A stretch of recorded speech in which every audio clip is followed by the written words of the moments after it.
Забавено темпото на изградба на новата клиничка болница во Штип. На терен се само неколкумина работници од градежната компанија Бетон, која е подизведувач на работите на грчката компанија која го доби меѓународниот тендер за изградба. Дека работата не оди како порано, потврди и директорот на болницата Ален Георгиев, кој потенцираше дека тие како институција немаат никакви надлежности.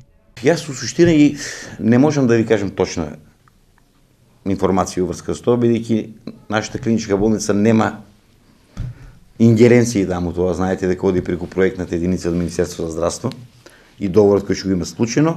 Значи, понашо можеме да го видиме, се веројатно се успорени работи на клиничката болница, а зошто е тоа така, ќе мора одговор на друго место во Министерството за здравство. Намален е бројот на работниците и темпото на работа не е како што беше претходно.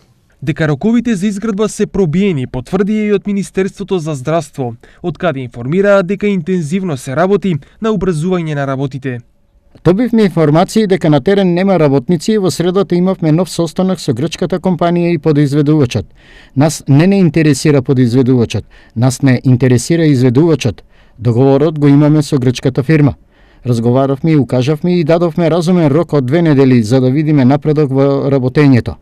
Тие гарантираат дека веќе од наредниот ден, од четвртокот, ќе имале забрзување на динамиката.